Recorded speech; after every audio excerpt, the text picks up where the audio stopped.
If you are into music, you know that there are bands who serve as forerunners.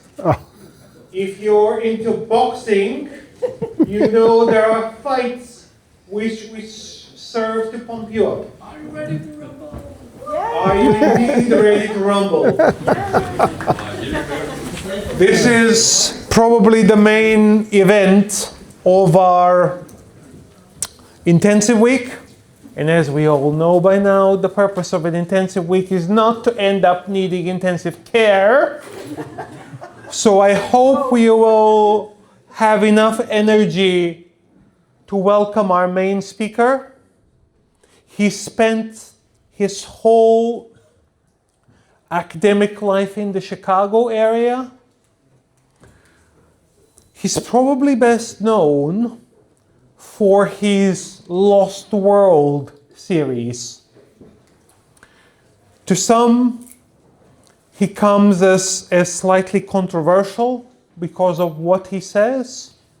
To others, he has done a great service to scholarship by stressing the importance of the opening chapters of Genesis and what they have to say about the temple.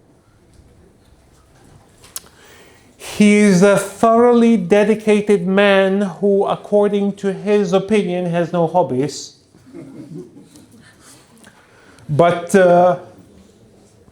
whose presence among us is precious. Let me not waste any more of your time. Let me present John Walton, and he'll speak about the theological importance of the ancient Near Eastern background and how do we know that's important theologically.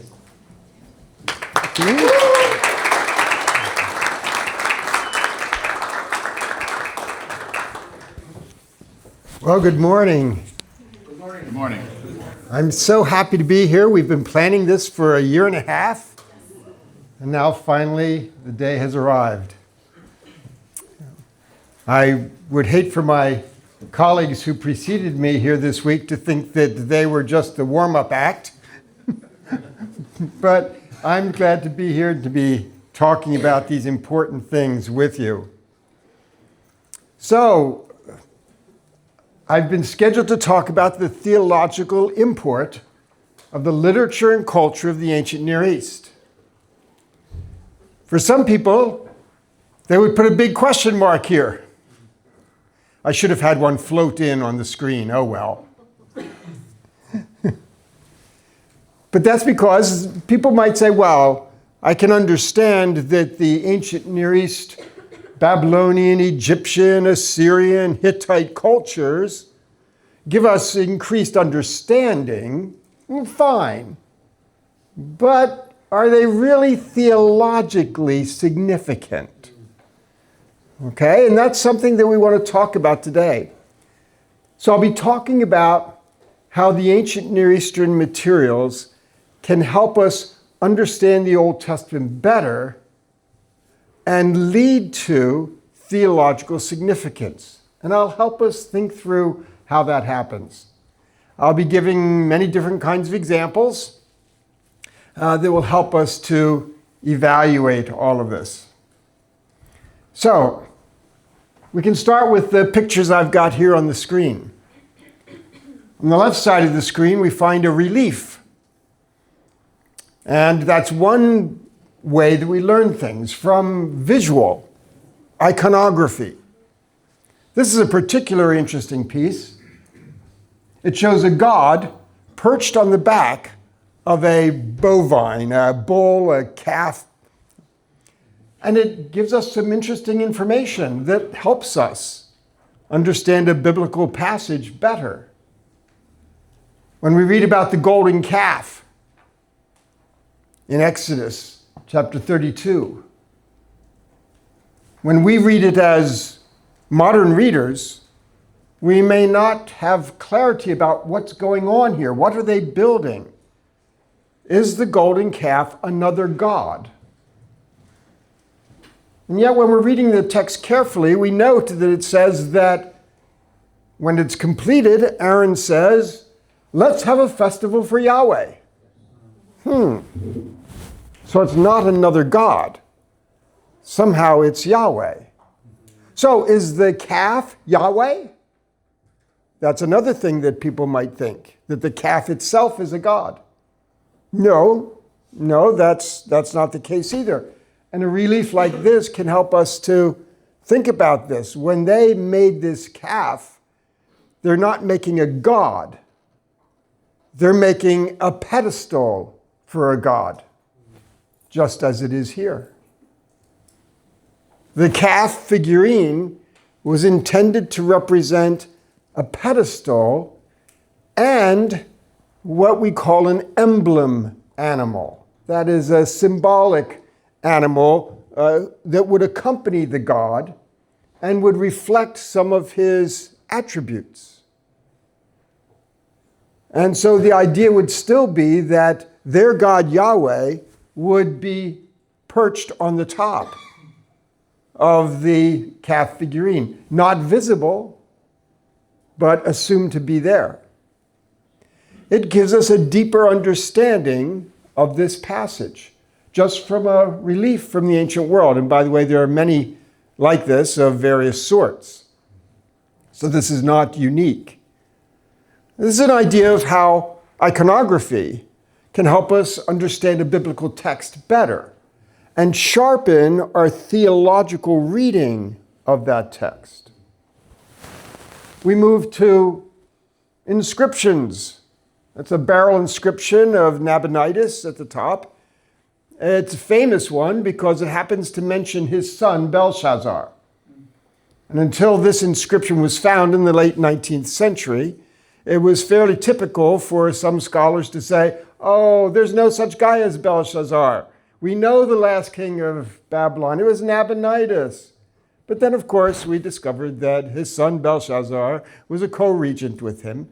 And so texts like this can help us understand a little bit more deeply what's going on in the history behind a biblical text.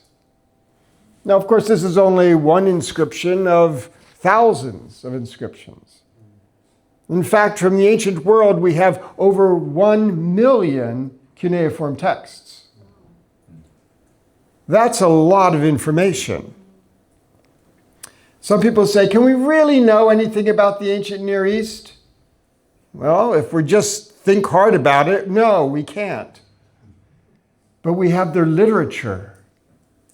And their literature can give us insight into how people thought, what was important to them.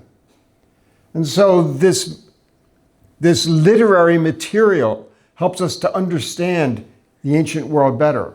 And we'll talk about why that's important. Of course, we've got archaeology. The site at the top right of your screen there is from Hatzor, an Israelite site in the northern part of the land, one of the most important sites, especially in the earlier periods. And the particular area of the excavation that I've shown here is a sacred space. And what you see are many, many standing stones, which would have represented gods. These are the sacred pillars that when Judean kings did reforms, Josiah, Hezekiah, they tore down these pillars. They broke them up. And so here at the excavations of this site, we see what a sacred place would have looked like. Then I've got a mixture of text and relief down here. I'm standing in front of it, okay? So this is both relief and text. And there's a lot of interesting things going on here. This individual is dead. This is a funerary text. So he has died, and this is his monument. He's praying to the god Ptah is sitting there, and you can see some offerings being made to him. So as a result, we can see a little bit about the sacrifices that Egyptians would have made to their gods. We can see his posture in worship as he's got his hands raised. So we can observe things of that sort.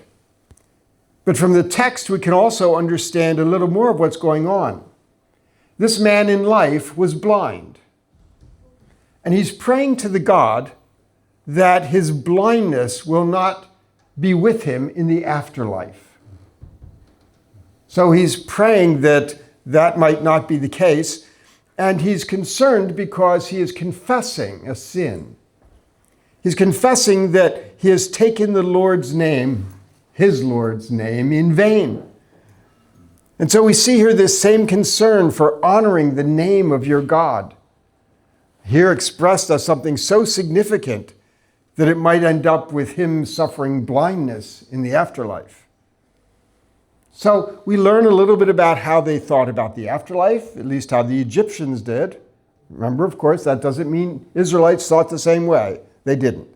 But we have this information. This is their world. This is their area of conversations. So we can see a variety of different ways that we receive information from the ancient world. So we want to start exploring that concept a little bit and try to understand exactly what its theological significance might be. So I want to start with an analogy. Think about a backpack. Think of yourself wearing a cultural backpack. And you've got different backpacks for different concepts. So for instance, we have a backpack which reflects how we think about history, how we think about law, how we think about marriage, how we think about time, how we think about identity, how we think about creation. For each of these, we have our own cultural backpacks. Now, my backpack that says law on it might have different ideas in it than your backpack that says law on it. Maybe they're somewhat similar because we all live in the modern world, but you're all from different countries, and your different countries may have slightly different ideas about law, or about marriage, or about time. But those differences between all of us are very minimal compared to the differences between us and people in the ancient world. When an Israelite or a Babylonian or an Egyptian thought about history, their backpack, if we took their backpack off their backs and started unpacking it, what's in there? In our backpack, we might find things like how we think about the past and its significance. We might think about how we write about the past, our conventions, the things that are important to us. We might think about the patterns that we see in the past, the way we organize time, the very fact that we have BC and AD, or BCE and CE, as an organization of time. The fact that we could talk about the medieval period, or the Dark Ages, or the Iron Age.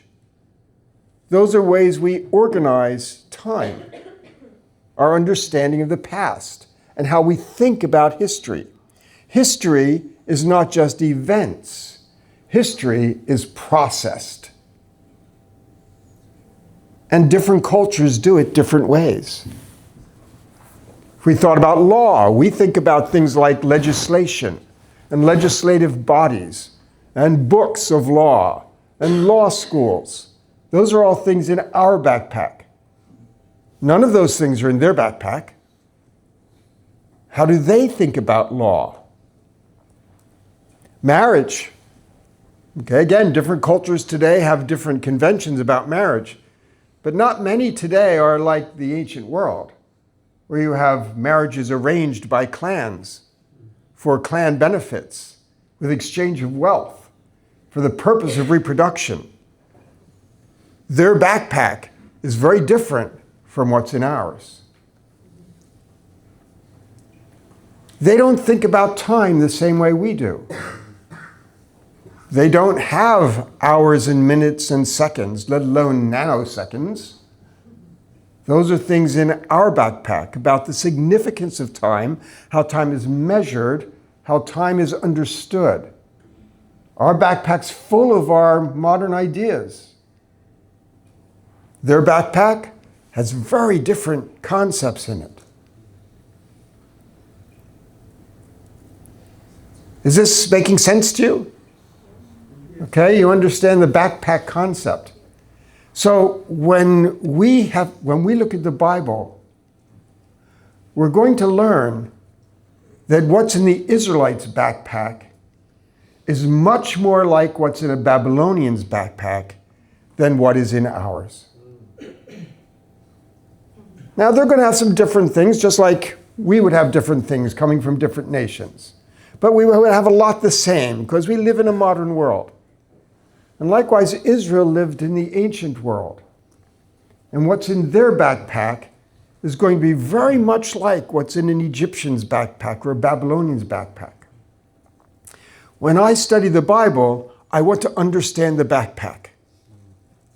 So, what's in their backpack, what's in ours, probably not the same as what's in theirs. And sometimes people say, I don't need to care about the ancient world because those Babylonians were pagans. Those Egyptians worshiped those other gods. Yahweh was trying to make Israel different. Yes, he was. But he wasn't swapping out most of their backpacks. Yahweh's revelation didn't help them think differently about time or history or marriage or creation, except that he did create. But their ideas about what is creation all about, they've got pretty much the same backpack as the people around them. And then the contents of the backpack help us understand biblical texts.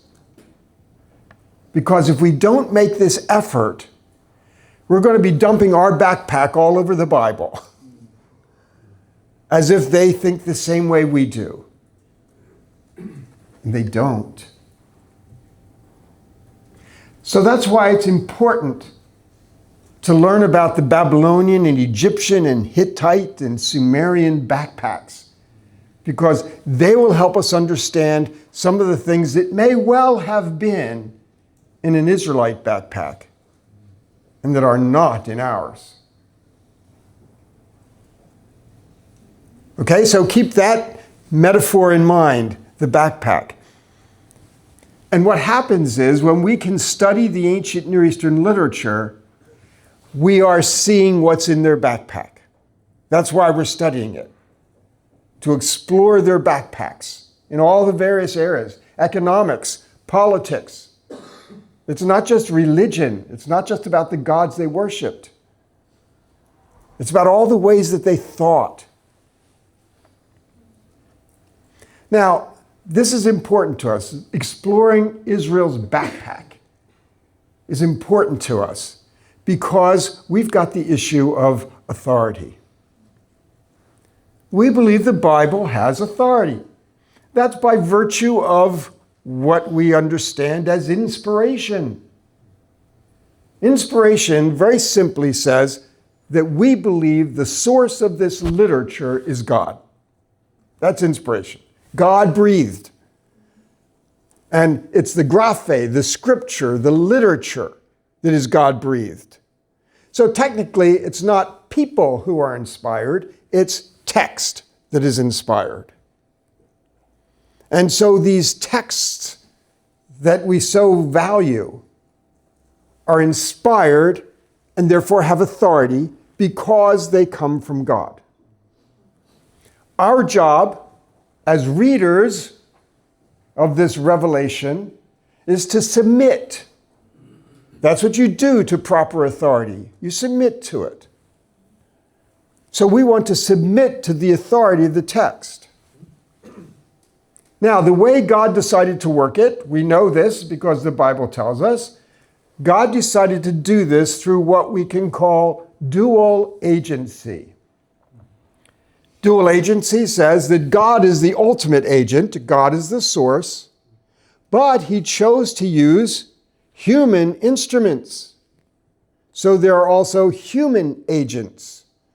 We call them authors, but we could call them editors, we could call them compilers, we could call them redactors.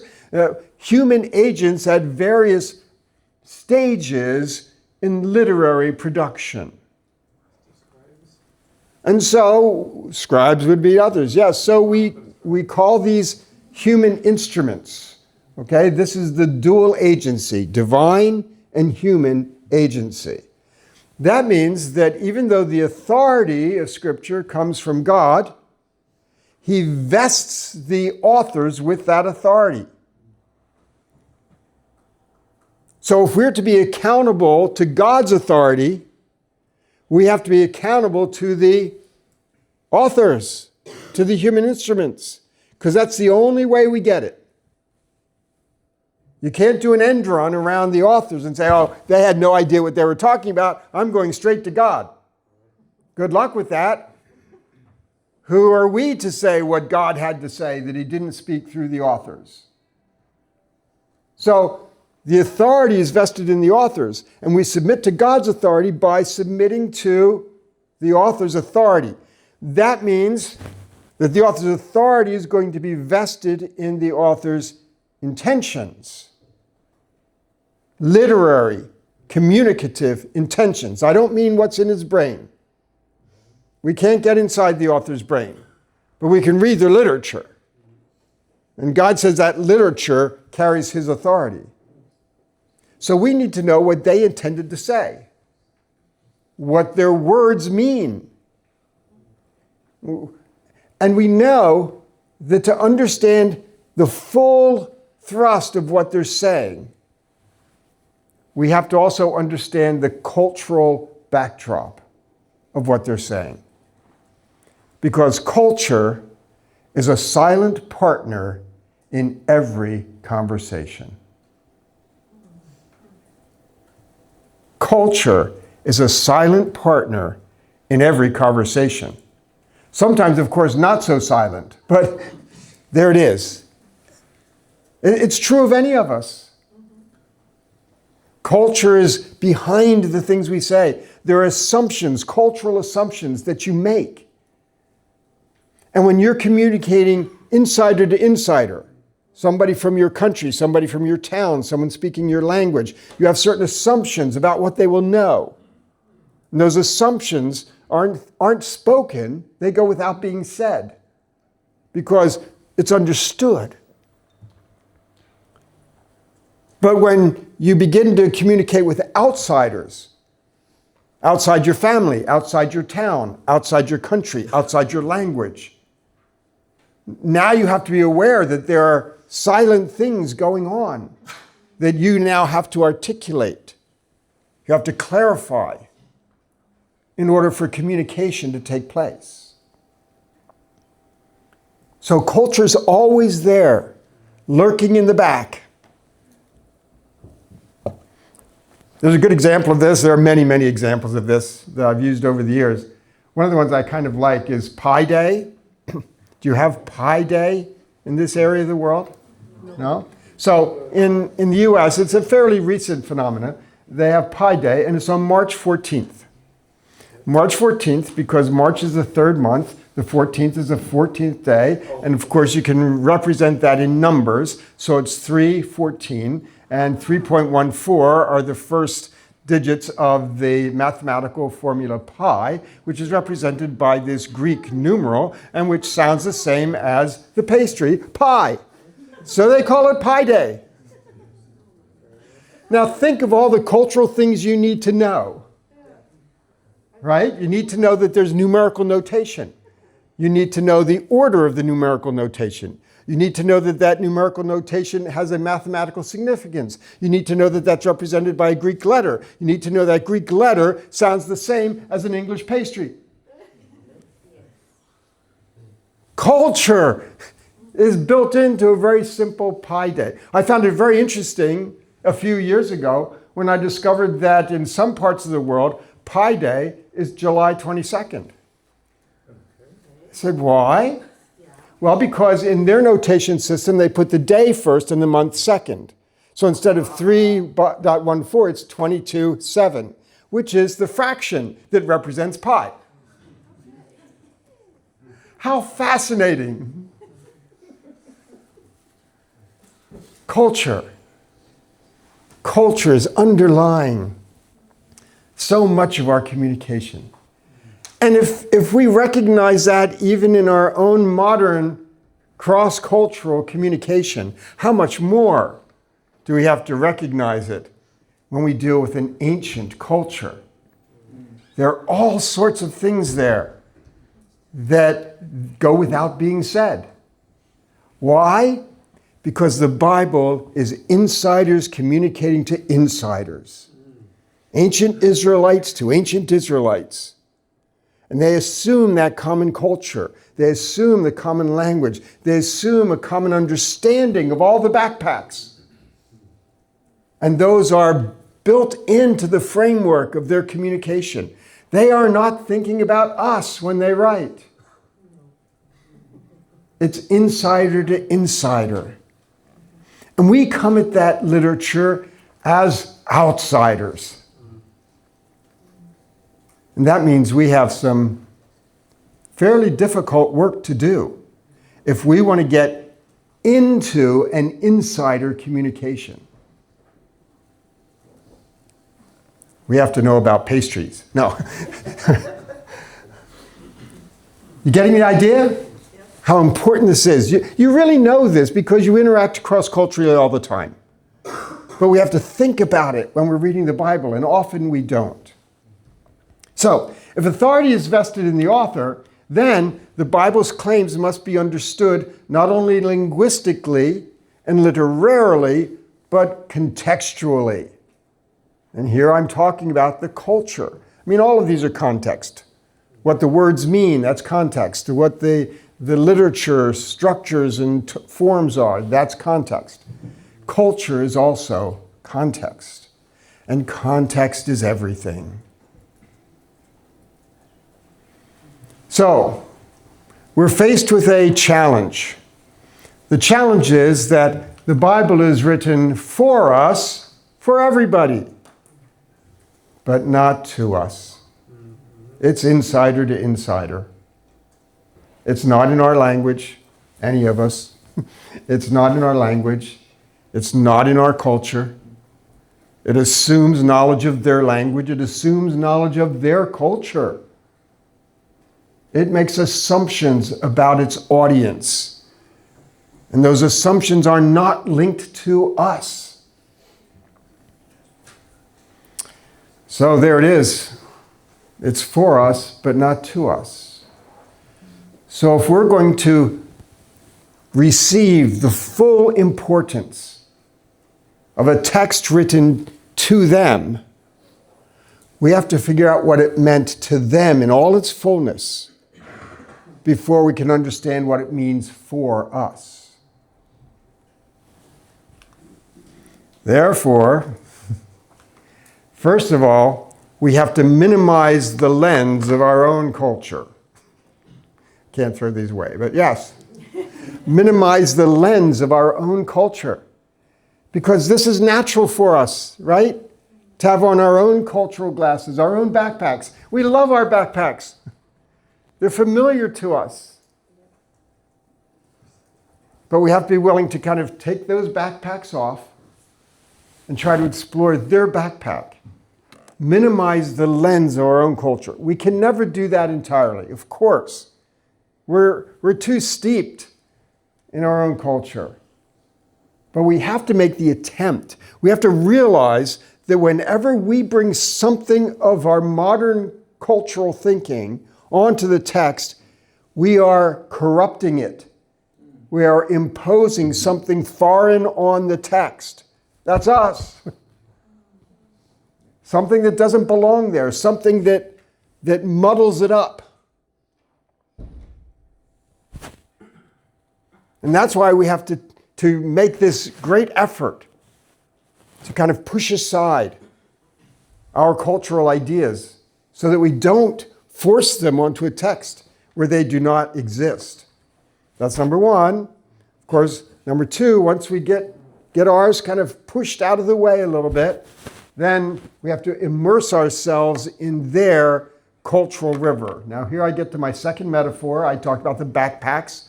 I love metaphors. They help us sort of understand ideas. So the backpack, hold on to that one. That's a good one. But now the cultural river. So let's talk about a cultural river. We having fun yet?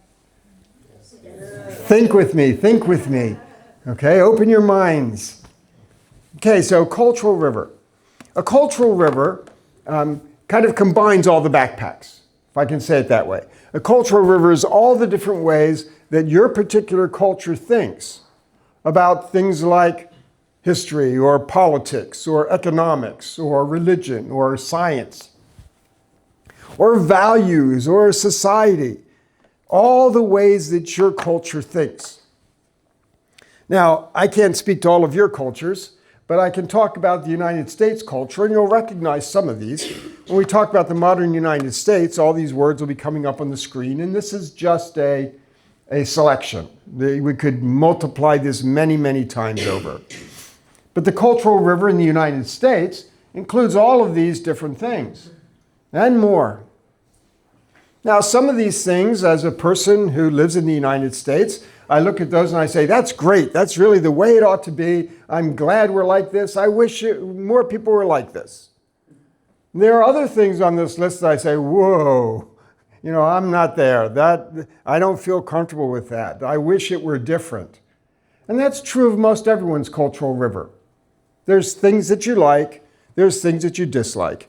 There are things that you float along comfortably in your river on your life raft and everything's good. There's others that you wish you could just swim upstream or make it stop.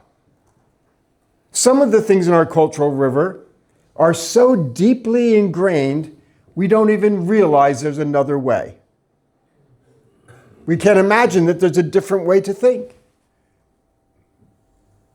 So that's the nature of a cultural river. Sometimes in the United States, consumerism is just overwhelming. We get to Christmas time and my wife and I say, we're not going to be consumers. We're not going to be devoured by this consumerism of Christmas that kind of gives a totally different perspective on this precious holiday celebration. But it's hard. It's hard to step out of that cultural river. Even the things we decide we don't really like. Tough to avoid. That's the nature of the cultural river. Now, a couple things we ought to notice about a cultural river. Number one is all of our conversations take place in that context. Everything that we say in the United States has these elements in it, whether we like them or not. They're part of the world and we need to address them. We need to recognize that they're there. We can't just pretend that those things don't exist. I'm not on social media, but I can't pretend social media doesn't exist. It's part of the world I live in. And so this is the room of conversation. This is all the furniture in the room. Another metaphor, if I can use it that way. All the furniture, the wallpaper, this is the room where conversation takes place. And it's true of your cultural river also. Conversations take place. This is the silent partner of culture that's in every conversation. So sometimes if you and I were having a conversation, we might run into some difficulty communicating because of certain things that are in your cultural river and not in mine. I've experienced this. I do a lot of traveling, and the way that different cultures understand time makes some differences. Because for different cultures, they think of the time something starts, how long it goes, when I'm going to pick you up, when I'm going to take you to the airport. They think about those things differently than what I do. So cultural river can sometimes get in the way of clear communication. The second thing I'd like to point out about the cultural river is that no one in ancient Israel knows anything about this cultural river. None of these words would even make sense to an ancient Israelite, even if you could translate some of them. Okay, the word for human is this in Hebrew, and the word for rights is, well, still, the backpack's different. Even if you can translate the word, the backpack would be different or totally incomprehensible. None of this cultural river would make sense to an ancient Israelite. That means that they're not talking about this. Their intentions, the authority that's vested in them, is not talking about these. If we try to build a case for human rights from biblical passages, we're having trouble with our lenses. Okay? So I don't go to the book of Proverbs and expect to find verses kind of secretly about social media. They're not writing about social media, and that means I can't read that into that. I don't go to the book of Kings and try to make a conversation about democracy and monarchy. They don't have any idea what democracy would be. They can't imagine a site like... They're not talking about that. Doesn't Joshua say you should burn AI? Yes, burn AI.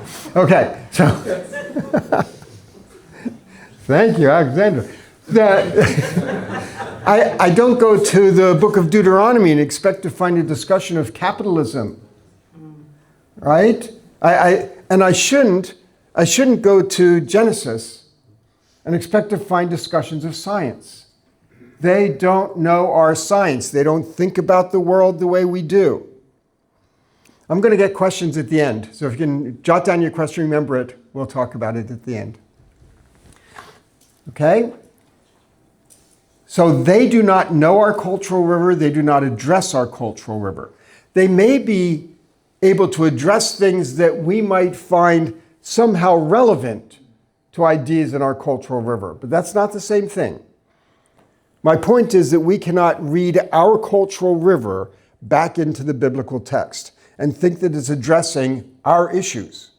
They are addressing their issues. If there's overlap, we can be benefited by that. But we shouldn't assume that there would be or expect that there would be.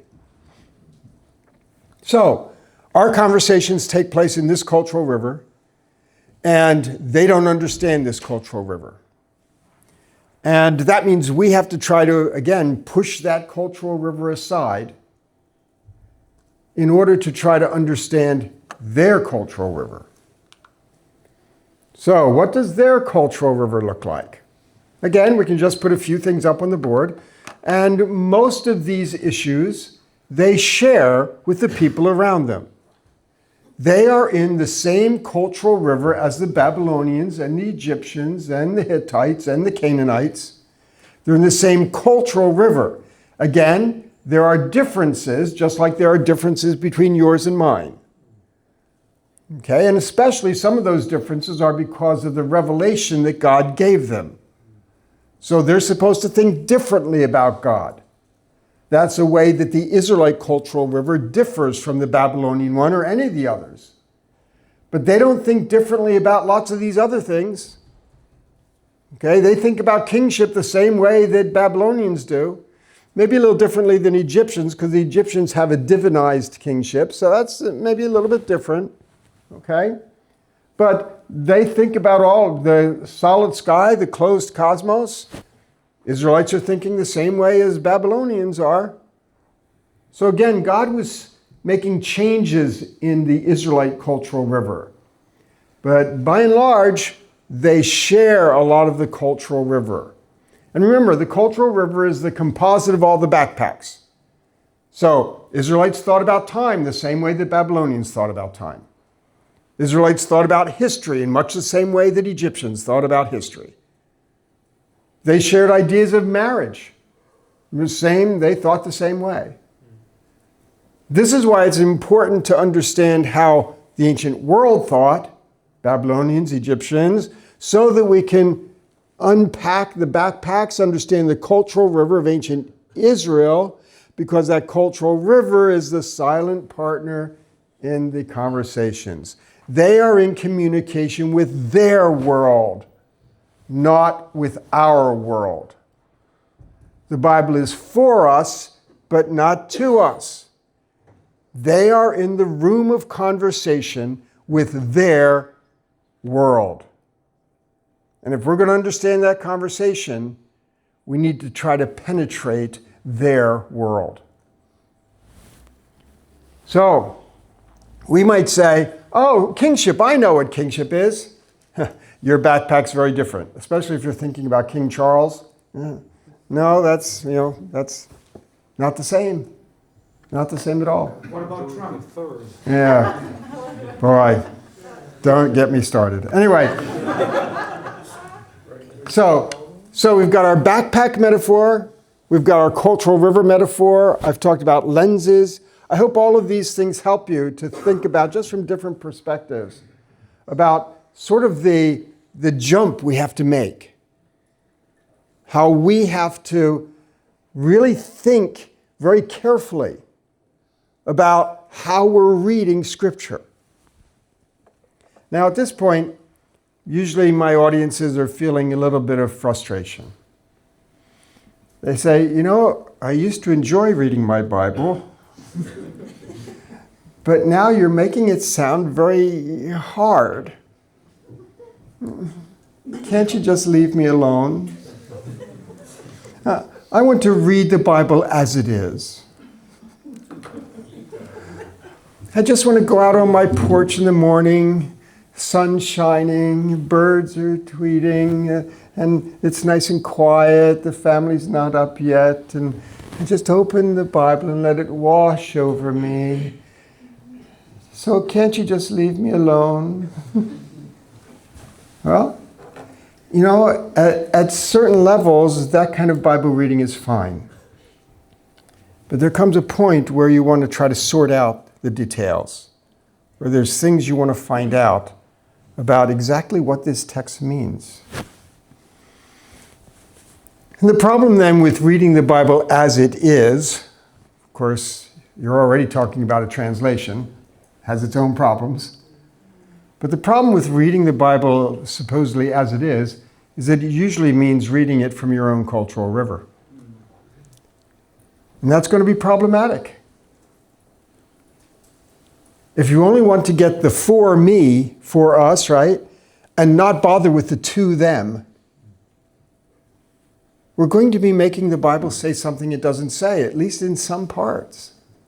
Are we really content with that? That's what we have to be careful about. And this helps us to understand, it's very difficult to swallow, but true enough, reading the Bible instinctively is not reliable. Doesn't mean it's always wrong, but it's not reliable. Why? Because we've got our own lenses on. We're looking in our own backpacks. We're reading from our own cultural river. And we have the danger of imposing that on the text, in which case we make the text something that's ours instead of something that's God's. That's theologically significant. We are accountable to the author's intention, which means that his words and his culture are important. Sometimes more so than other times, I grant. Now, some people say, well, don't bother with all that. I just read the text literally. Okay, let's think. First of all, are you reading your translation literally? That's already a problem, because your translation is an interpretation. All translations are. Okay? After one lecture I gave several years ago, I had upset this woman in what I said about reading the ancient world into a text, and she came storming down the aisle and said, why are you doing this to the Bible? God was trying to make Israelites different from the Babylonians. You're reading these Babylonian myths. Why don't you just read the Bible as it is? And I was good. I was tempted, but I was tempted to just turn around my Hebrew Bible and say, you start. Because that's how it is. So we can't think that our literal reading is going to get very far if we're just reading in our own native language. And I would contend that we can't take a text more literally than by understanding what the human author intended. Literal reading has to be connected to the author's intentions. So if the author intends it as a parable, we have to read it as a parable. We don't go trying to interview the Good Samaritan. If the author intends it as a metaphor, we need to read it as a metaphor. We read God is my rock and we don't ask, oh, igneous or sedimentary? We read the Bible literally by respecting what the author was communicating. And if what the author is communicating includes a cultural understanding, we've got to do that. We've got to bring that in. If what the author intended reflects something in his backpack that's not in ours, we have to take account of that. Okay, so literal reading, the Reformers called it the plain sense. Some people call it literary reading. Different terminology. Okay, but the fact is, we want to read the text the way the author intended it to be read, because that's the authority we need to submit to if we're going to submit to God. So if we want to understand the message and theology of the text, we must read it from the author's vantage point, not our own. And adopting someone else's vantage point is hard work. So what does that mean for us when it comes to using the material from the ancient Near East? Well, first of all, new tools require new methods. We have only had access to the ancient cultural river for the last 150 years. And that's because that's when all of the tablets, the writings, the texts began to be excavated by archaeologists. Now, it still took some time because once the texts were excavated, they had to decipher the languages. We didn't still know Akkadian. So they had to decipher Akkadian. They had to decipher hieroglyphics. Then, of course, once the languages were deciphered, the texts had to be translated. And that's a long, long process when you've got 1 million texts. And then once the texts were translated, now they had to be synthesized. What do these mean? What do they tell us about the backpack? What do they tell us about the cultural river? How do they help us understand the ancient world better? And that's synthesis of all those texts. And that in itself, that process of deciphering, translating, synthesis, took about 100 years. And it's only now, since the second half of the 20th century, that we've begun to have that synthesis available, that we can now bring that to the biblical text and assess the impact of it. So these are new tools, these ancient texts, access to the cultural river. Without these, we'd have very little idea what's in the Israelite backpacks. Augustine did not have them. Aquinas did not have them. Luther and Calvin did not have them. They did not have access to the ancient world. It was lost. So I talk about lost worlds, little plug. That was lost information. Even St. Paul did not have them. Paul lived in a Hellenistic, Greco-Roman world. And they had lost knowledge of the ancient world. Because when Babylon fell in 539, okay, that was basically brought an end to ancient Near Eastern cultural river. Persians replaced them. Persians thought very differently than Babylonians and Assyrians. And the world was under Persian rule for 200 years. I mean, just think of what you know of your own history, of your country 200 years ago. It's bits and pieces, even as well as we document things today. 200 years under Persian rule, a different cultural river. Then here comes this guy, Alexander the Great, and brings Hellenistic culture into the ancient world. A totally new cultural river.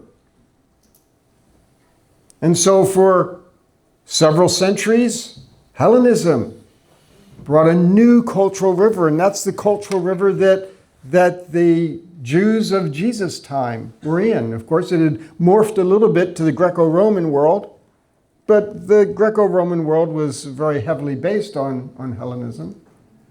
So there had been already several cultural river sea changes, if I can keep the metaphor, between the Israelites of the Old Testament and the New Testament writers. And then, of course, as you go on, Augustine, Aquinas, all the way through, they have less and less. They have no knowledge of the ancient world. They do not have these texts. They do not understand the ancient Near Eastern culture. They worked with what they had, and that's what we all do. We all just try to be faithful with what we have. And so these are new tools that we have. Some people would say, well, if all of our great theologians of the past didn't have these, what does that say about them or about us or about our theology? And I want to assure you that it's not that these texts change any of our core theology. Let me say that maybe 20 times. Assume I just said that 20 times. That is, none of these texts change any of our core theology. So I'm not worried about Augustine or Calvin or Luther, about what they had and didn't have on that count. But it does change our interpretation of some texts. And of course, we believe that texts eventually feed into our broader theological conception.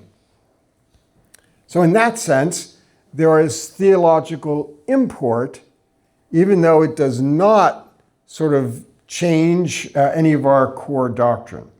So these are new tools. Some people even wonder, why would God leave us without this? The church is without this for 2,000 years. Why would God do that? Well, it's a great question, but I generally find that any question that starts with why would God, might as well stop there. Our guesses don't mean a whole lot. We can only speculate, and we can't explain why God does what he does. But the fact is we know what it is. People like Augustine and Calvin particularly really try to use whatever cultural information they can grab, but they have so little of it because they just had no access to these texts. So they saw the importance of it. And I think that if they had the tools that we have today with all of these cuneiform texts and Egyptian texts, they would be delighted. And so it's part of our stewardship to say this is information we have, and we want to make the best of it. So these are new tools, and they require new methods for us to understand how they affect our reading of Scripture. Of course, no reading of text is free of culture. We're stuck with it. We're in our cultural river. We're wearing our backpacks, and we just can't help it. But we can try. We can make an effort. We have to realize that Israelites think more like Babylonians than they think like us. So again, the more we can learn about the Babylonian backpack, the more insight we might have into the Israelite one. It's true that we may never be able to recover the ancient Near East in any comprehensive way. But 1 million texts is a lot. We've got a lot to work with. So we'll never be able to think like a Babylonian, even if we can walk like an Egyptian, okay? So we don't imagine that we can do that, but we can make progress. We are not imposing this ancient literature on the Bible. Sometimes people accuse me of that. They say, oh, he's dragging out all this Egyptian and Babylonian and imposing them on the Bible.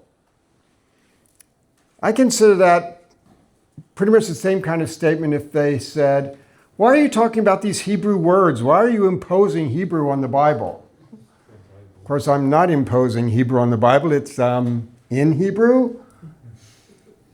And that's the same with the ancient world. You can't impose the ancient world on the Bible. It's written in the ancient world. It is their cultural river. And I'm just trying to understand it better. So we're not imposing this material on the Bible. We're being prompted by it. Prompted to see that there are ways of thinking beyond our own cultural river. Prompted to seeing things that we might drag onto the text that we shouldn't. Things that will help us understand how Israelites might have thought differently than we do.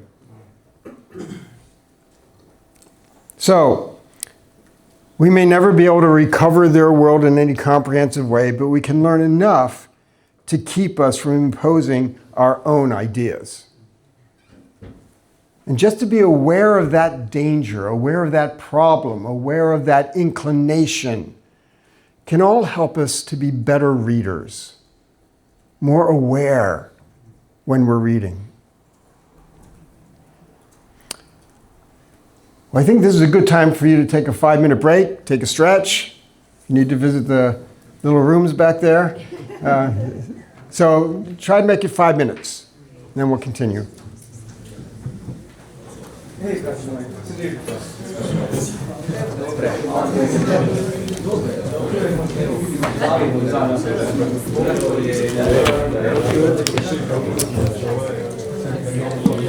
Thank you for the lecture. Yes. I've heard about you before. Have you ever heard by any chance about Michael Jones?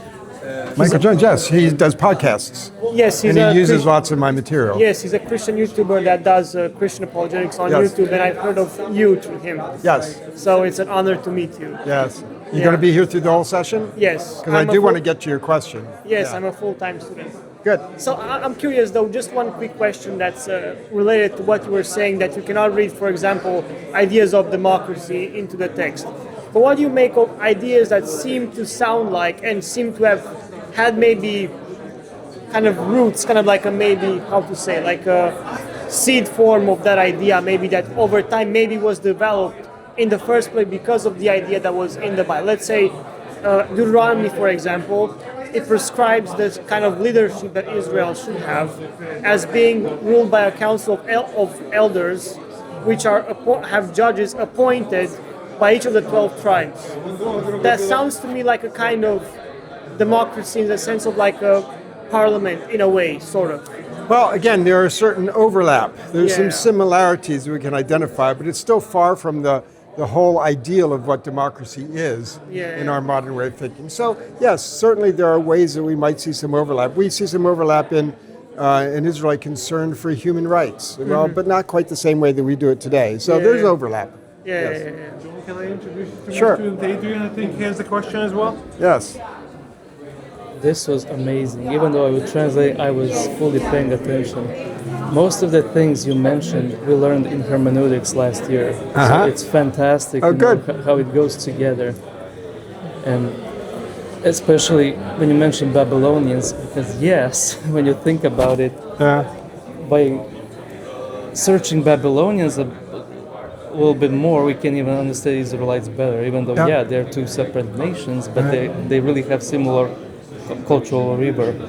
And to me it's great because it helps me when I prepare, since I'm preaching once a month in the church, so it helps me to prepare, especially if I feel I'm going to preach from the Old Testament.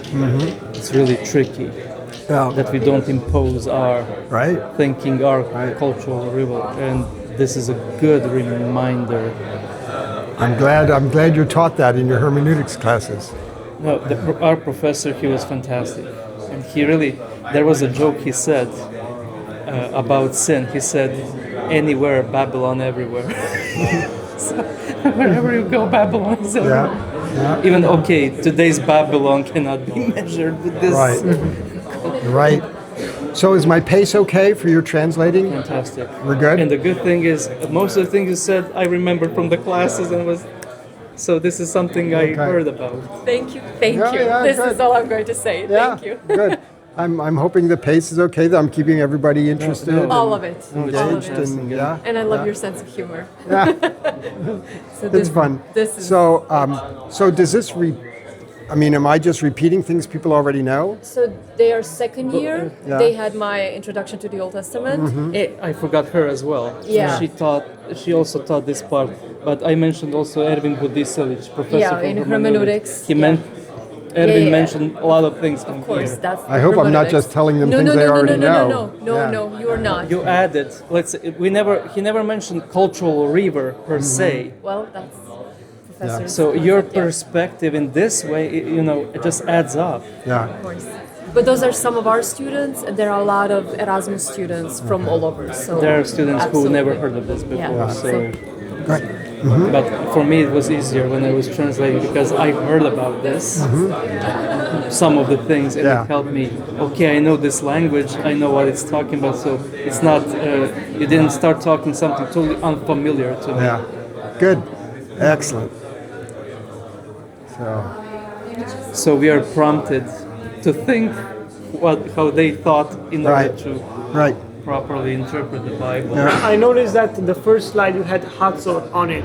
What's your take on like Joshua's conquest and like the kind of archaeology that doesn't seem to add up, or Yeah. it kind of does, but kind of inconsistently with what we read in Joshua?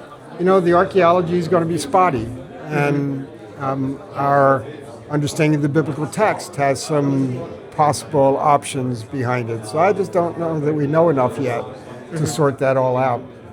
Especially the chronology of the conquest is not nailed down yet. So I have a wait and see. We'll wait and see. What are like the most recent archaeological discoveries that you're the most excited about? Well, I think that the things they're finding in the Givati parking lot in Jerusalem are just incredible. What is that one? I don't think I've heard about it. It's called the Givati parking lot because they were building a parking lot and excavating. They found large ruins there, so they're digging that all up. And is it from Old Testament era or more like New Testament Yeah, era? both. Yeah, Okay. Can I ask you something? yeah. So yeah. It's So- interesting, like you mentioned, the Gavati Park. So they start digging for other purposes, Yeah. and then they found. It happens in Israel all the time. Yeah. Give Professor Walton a break as well. Coffee or something? No, I'm good. I've got my Coke Zero here. Okay. Are you a coffee person, Tom? No, no. Tea sometimes, but Coke Zero is my brew of choice. Yes. Right. The two words I'm hearing, a worldview and B, self-awareness. Yes. Yep. So the Givati parking lot, they've also recently found an Iron Age shrine right by the walls of Jerusalem, in the city of David, which is very exciting. So my son is an archaeologist, so he digs in really? Israel. And Is my it a Yahweh shrine what? or not? Is this a Yahweh shrine or something else? They don't know yet. So it was written up in BAR a couple issues ago. All right. And so my son's an archaeologist. My wife also is a field-trained archaeologist. So that's a lot of fun. So they will have had John McCrae. They didn't study with him, but yes.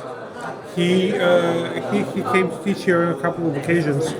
So I was tempted to look for Dalibor in the audience when you began talking about the backpacks and say you've got to put on your first century glasses. Yes. That's what he used to say to us. Yeah. He was a good man. His son still teaches at Wheaton.